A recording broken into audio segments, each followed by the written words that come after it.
Sizler bilen ben Feyza. Bugün biz Minecraft oynuyoruz. Nima?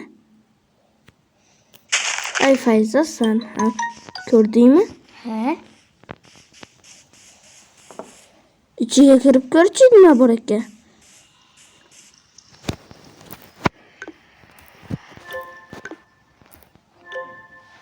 Hazır girip çık. Görsünçi.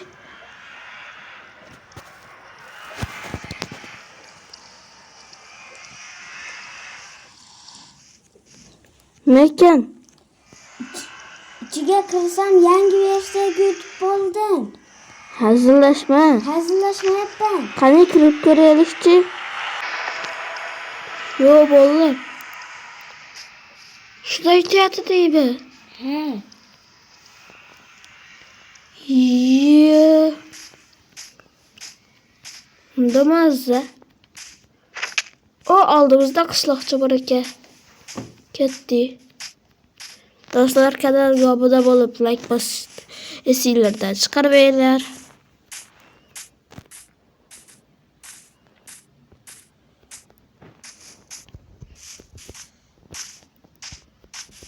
Biz aynı ahırgacha 100 ta bo'lishimiz kerak. Hey.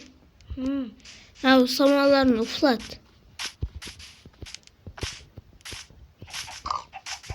Tavuk var babası size uflattı be.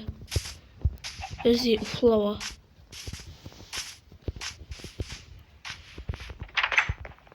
Kravattan bağlayalım de. Yani neler var kışlakçıda?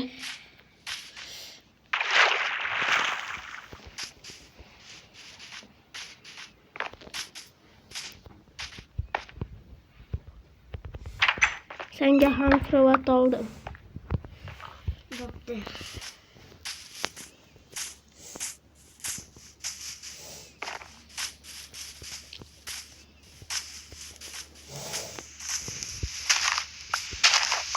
İşte samanı.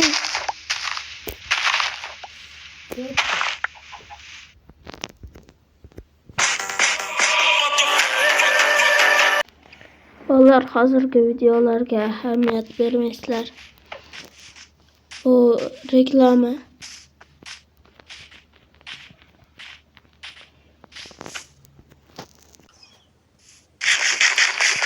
Ben kravatım.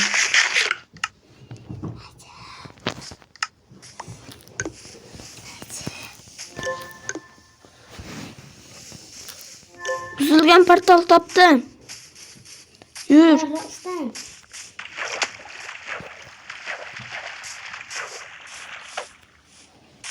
İçinde altın alma ham var ekan. Hey. He. İçinde altın alma ham var ekan. Qaydasan? Dostlar, şu yerde videoyumuz öz nihoyasiga yetadi. Sizlar bilan men Feyza bo'ldim va kanalga obuna bo'lib like bosishni esinglardan chiqmasin. Qo'ng'iroqchani bosib qo'ysanglar, meni videolarimda birinchi bo'lib siz ko'rasizlar.